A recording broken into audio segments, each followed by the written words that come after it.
Assalamualaikum warahmatullahi wabarakatuh. Nama saya Sonia Fayola dari angkatan 2020 dari kelas studi birokrasi publik kelas A, ingin menjawab pertanyaan-pertanyaan yang telah diberikan. Pertanyaan pertama, menurut saudara apa yang dimaksud dengan hal-hal sebagai berikut? Yang pertama, pengertian governance, partnership governance. Governance atau pemerintahan yang baik merupakan suatu kegiatan lembaga pemerintah yang didasarkan untuk kepentingan masyarakat serta norma yang berlaku untuk mewujudkan cita-cita negara yang dimana kekuasaan dilakukan oleh masyarakat yang telah diatur dalam berbagai hal tingkatan pemerintahan negara yang ada kaitannya dengan berbagai hal sumber-sumber ekonomi, sosial, dan budaya politik. Yang B, sebutkan dan jelaskan manfaat partisipasi dalam penyelenggaraan pemerintahan.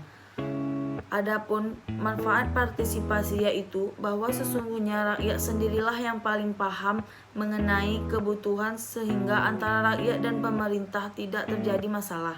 Yang C, bagaimana mewujudkan partisipatif berbagai aktor dalam penyelenggaraan pemerintahan. Yang pertama, mengeluarkan informasi yang dapat diakses oleh publik.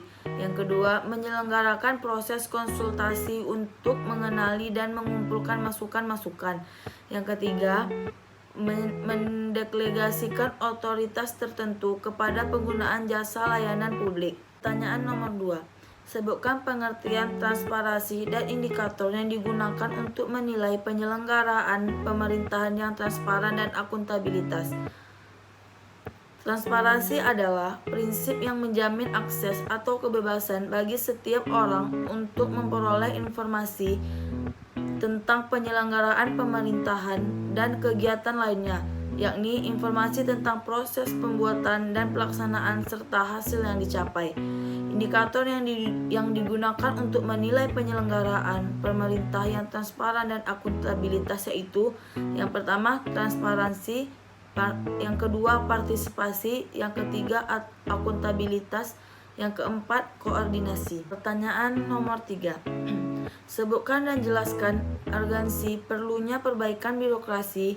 Faktor apa saja yang mempengaruhi reformasi birokrasi, serta reformasi birokrasi seperti apa yang diharapkan oleh masyarakat? Jawabannya, perlunya perbaikan birokrasi bertujuan untuk menciptakan birokrasi pemerintah yang profesional dengan karakteristik adaptif, berintegritas, berkinerja, bersih, dan bebas KKN, mampu melayani publik, netral, sejahtera, berdedikasi, dan memegang teguh nilai-nilai dasar dan kode etik aparatur negara.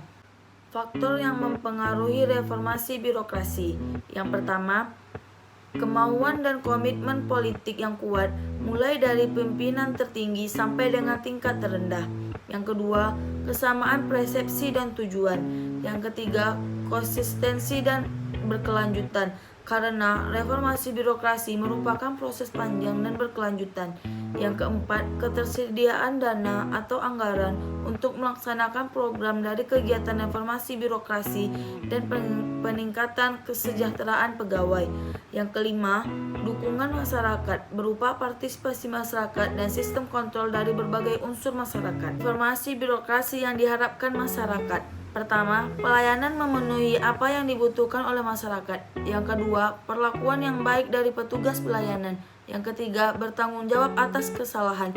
Yang keempat, belajar dari kesalahan. Yang kelima, menyediakan informasi yang bermanfaat. Yang keenam, memperlakukan masyarakat yang mengajukan pelayanan secara adil. Pertanyaan nomor 4. Sebutkan dan jelaskan konsep atau teori tentang kepercayaan publik, etika publik, dan bagaimana mewujudkan konsep atau teori tersebut di dalam penyelenggaraan pemerintahan. Kepercayaan publik adalah bentuk kepercayaan yang diberikan oleh kelompok atau individu dalam institusi sosial atau sistem. Etika birokrasi adalah merupakan ketentuan-ketentuan atau standar-standar atau norma-norma yang mengatur perilaku moral dari aparatur birokrasi di dalam menjalankan tugas atau jabatannya. Upaya untuk membentuk, mewujudkan, serta meningkatkan kepercayaan publik kepada pemerintahan diperlukan tata kelola pemerintahan yang baik dikelola secara partisipatif dan berdampingan antara masyarakat dengan pemerintah. Pertanyaan nomor 5. Sebutkan dan jelaskan patologi birokrasi dan bagaimana minimalisir praktik patologi dalam organisasi. Jawabannya, patologi birokrasi adalah penyakit dalam birokrasi negara yang muncul akibat perilaku para birokrat dan kondisi yang membuka kesempatan untuk itu, baik yang menyangkut politis, ekonomis, sosial, kultural, dan teknologikal. Kita dapat meminimalisir patologi ini dengan sedari dini, memperkenalkan teknologi informasi di lingkungan pemerintah, mengganti birokrat yang lebih cakap dalam urusan pelayanan tersebut, serta memberikan pelatihan yang baik bagi para pelayanan publik untuk memperbaiki kinerjanya. Sekian jawaban dari saya, kurang dan lebihnya saya mohon maaf. Sekian, wassalamualaikum warahmatullahi wabarakatuh.